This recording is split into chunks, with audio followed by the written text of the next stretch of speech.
یہ ہدایت ہے صرف ان کے لیے جو بچنا چاہتے ہیں. جسے کانٹ نے کہا ہے مورل لا ود ان.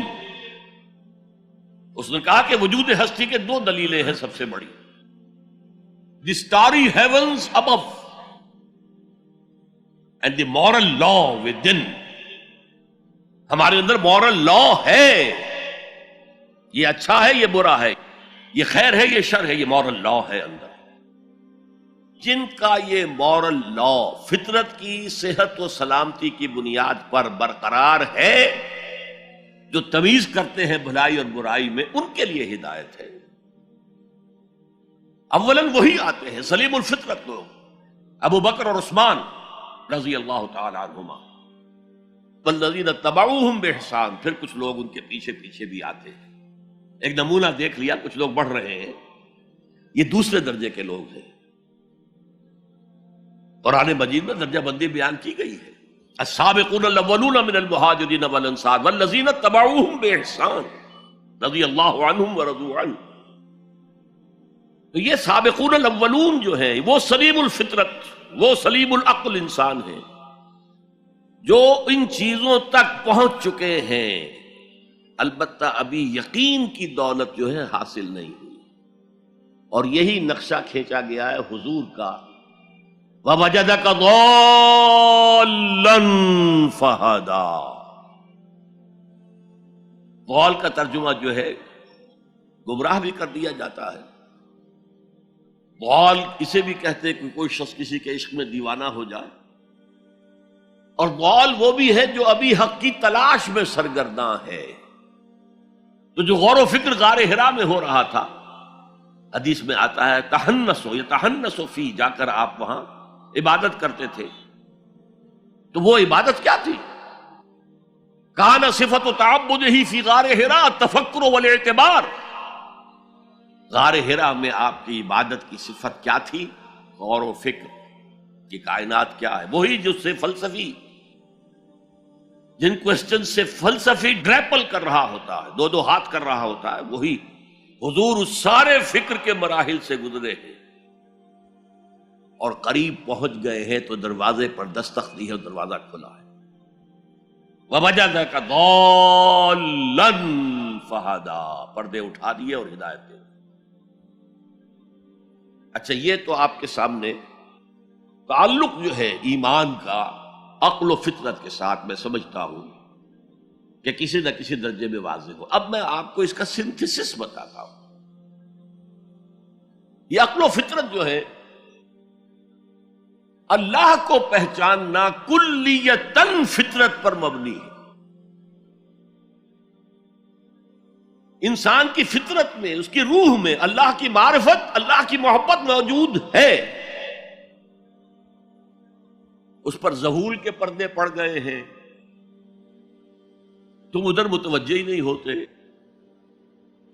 تم نے کبھی اپنے قلب کی گہرائیوں میں اتر کر دیکھا ہی نہیں. تم تو باہر کی دنیا میں مگن ہو، مادی دنیا میں لگے ہوئے ہو. کچھ تو بقول شاہ ولی اللہ وہ حیوانیت کی سطح پر آ جاتے ہیں بیچارے. صبح سے شام تک کی کمر توڑ دینے والی محنت کے بعد بھی ان کی بنیادی ضرورتیں زندگی کی پوری نہیں ہوتی. وہ کیا کسی سے لو لگائیں گے، کیا خدا کو یاد کریں گے. کاد الفقر ان یکون کفرا. یہ فقر اور احتیاج اور مفلسی تو انسان کو کفر تک پہنچا دیتا. حضور کی حدیث. تو تم ادھر متوجہ ہو، ہماری طرح متوجہ نہیں ہوتے. حضرت ابراہیم کا قول کیا تھا؟ انی وجہت وجہی للذی فطر السماوات والارض حنیفا وما انا من المشرکین. اور یہ نماز کا افتتاح بھی ہے. انی وجہت وجہی، میں نے اپنا رخ سیدھا کر لیا ہے اللہ کی طرف، حنیف یکسو ہو کر، دائیں بائیں کوئی میری توجہ نہیں جا رہی. یہ ہے در حقیقت اس عبادت کا تقاضا، جو کہ شکر کا لازمی نتیجہ. اب اس کا سنتھیسس دیکھیے. میں نے کہا کہ سب سے پہلے ایمان باللہ وہ کلیتاً فطرت پر ہے. اسی لیے کانٹ نے یہ ثابت کیا، ایک کریٹیک آف پیور ریزن اس کی کتاب، جس نے ہنگامہ پیدا کر دیا تھا پورے یورپ میں۔ اس وقت تک کرسچینٹی ڈومیننٹ تھی اور مذہب ایک اہم عنصر تھا انسانی زندگی کا۔ اس نے کہا اللہ کے وجود کے لیے جتنے منطقی دلیلیں دی گئی ہیں سب غلط ہیں، میں سب کو کاٹ کر دکھاتا ہوں۔ جیسے ہم کہتے ہیں لوہے کو لوہا کاٹتا ہے، منطق نے منطق کو کاٹ دیا۔ There is no logical reason to prove the existence of God. A critique of pure reason، میں نے کہا تھا پیور ریزن، عقل خالص جو فطرت سے رہنمائی نہیں لے رہی۔ وہ فلسفہ جو ہے اس کی منزل کیا ہے؟ ایگنوسٹسزم یا اسکیپٹسزم، لادریت یا ارتیابیت۔ پھر اس نے ایک کتاب لکھی بعد میں، کرٹیک آف پریکٹیکل ریزن۔ اس نے کہا کہ عملی طور پر انسان اخلاق حسنہ اختیار کر ہی نہیں سکتا جب تک کہ خدا کو نہ مانے۔ یہ نیسیسٹی ہے انسان کو کہ مانے۔ علامہ اقبال نے اس کو تسلیم کیا ہے، کانٹ کے اس دعوے کو۔ وہ ان کی کتاب ہے reconstruction of religious thought in Islam, کہ کوئی منطقی دلیل خدا کے وجود کو ثابت نہیں کر سکتی۔ متکلمین نے کوششیں کی ہیں، لیکن دلیل دلیل کو کاٹ دیتی ہے، منطق منطق کا توڑ کر دیتی ہے۔ وہ صرف قرآن نے لفظ آیت استعمال کیا جو میں نے بیان کیا تھا۔ اس کائنات میں ہر شے اللہ کی نشانی ہے۔ جیسے آپ کو اپنے کسی دوست کی دی ہوئی کوئی شے دیکھتے ہی دوست یاد آ جاتا ہے، ایسے ہی آفاق و انفس میں اللہ کی نشانیاں ہیں۔ تمہارے اندر بھی اللہ کی نشانیاں ہیں۔ ذرا توجہ تو کرو، آفاق کو دیکھو، کھول آنکھ، فلک دیکھ، زمین دیکھ، فضا دیکھ۔ افلا ينظرون الى الابل كيف خلقت والى السماء كيف رفعت والى الجبال كيف نصبت والى الارض كيف سطحت فذكر انما انت مذکر۔ کیا یہ دیکھتے نہیں، غور نہیں کرتے اونٹ کو کیسے پیدا کیا گیا، کتنا اپنے ماحول کے ساتھ مناسبت رکھتا ہے، 7 دن نہ کچھ کھانے کو ملے نہ پینے کے ملے، اسے کوئی پرواہ نہیں۔ اس صحرا لقدق صحرا کا جہاز، وہ دیکھتے نہیں آسمان کیسے بلند کر دیا گیا، دیکھتے نہیں پہاڑ کیسے گاڑ دیے گئے، دیکھتے نہیں زمین کیسے پھیلا دی گئی۔ اے نبی آپ یاد دہانی کرائیے، یہ نشانیوں کی طرف متوجہ کر دیجئے۔ آپ سوائے یاد دہانی کرانے والے کے اور کچھ نہیں ہے۔ آپ کے ہاتھ میں اختیار نہیں ہے کہ آپ اللہ کو منوا لیں، یہ تو تمہارے اندر سے فطرت سے ابھر کر گواہی آئے گی۔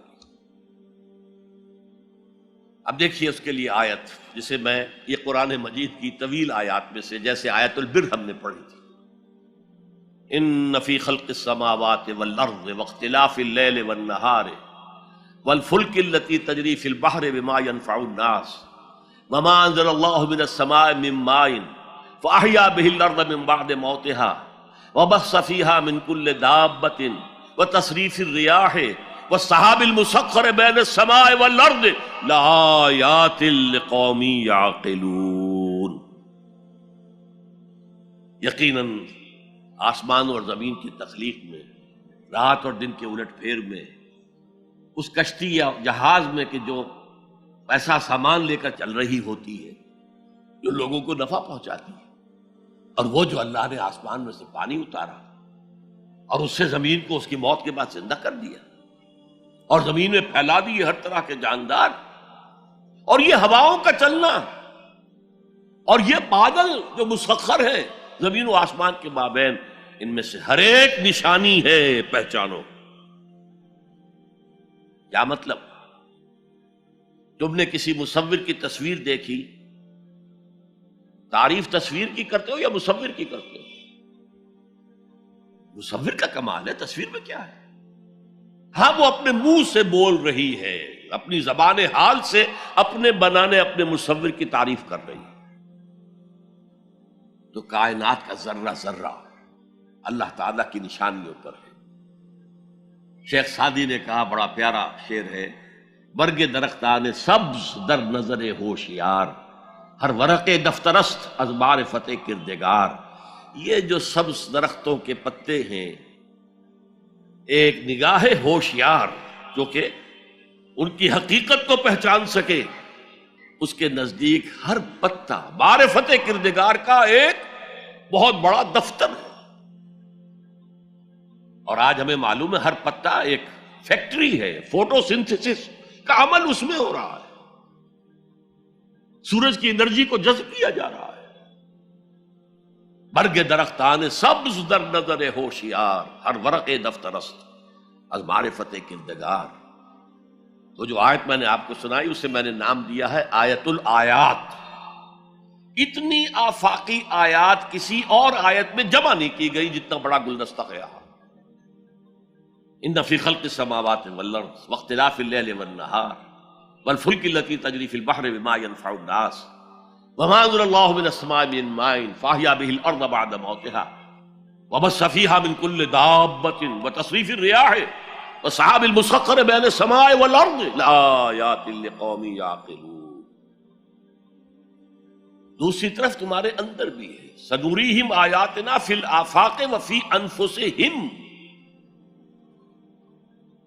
بے دل نے خوب کہا تھا، یہ چوٹی کے شعراء میں سے رہے ہندوستان کے، یہاں تک کہ غالب کو کہنا پڑا کہ طرز بے دل میں ریختہ لکھنا اسد اللہ خان قیامت ہے۔ آسان نہیں ہے طرز بے دل میں اردو میں شاعری کرنا، وہ فارسی کے شاعر تھے۔ ستمست گر ہوست کشد کے بسیر سرگ و سمندرا تجھے غنچہ کم نہ دمیدئی در دل کشا بچمن درا۔ کتنے ستم کی بات ہے، تمہاری خواہش آمادہ کرتی ہے کہ چلو چمن میں دیکھو، پھولوں کی بہار دیکھو، درختوں کی بہار دیکھو، گھاس کے اوپر چہل قدمی کرو۔ ارے تم خود ایک پھول سے زیادہ کھلے ہوئے ہو۔ کبھی اپنے دل کا دروازہ کھول کر اس میں داخل ہو کر اپنے حسن معنوی کا مشاہدہ کرو۔ ستمست گر ہوست کشد کہ بے سیر سر و سمندرا تجھے غنچہ کم نہ دمیدئی۔ دمکتا ہوا غنچہ ہو تم خود، در دل کشا بچمندرا۔ آیات الہیہ اندر بھی موجود ہے۔ اچھا، ان آیات کے ذریعے سے اللہ کی پہچان ہو گئی، اللہ یاد آ گیا، تھا اندر موجود، اللہ کی علم اور معرفت موجود تھی، پردے آ گئے تھے، ظہور تھا۔ یا جیسے ایک جگہ کہا گیا کلا بل رانا علی قلوبہم، ان کے دلوں کے اوپر جو بھی بدکاریاں وہ کرتے رہے ہیں اس سے زنگ لگ گیا، حجابات آ گئے۔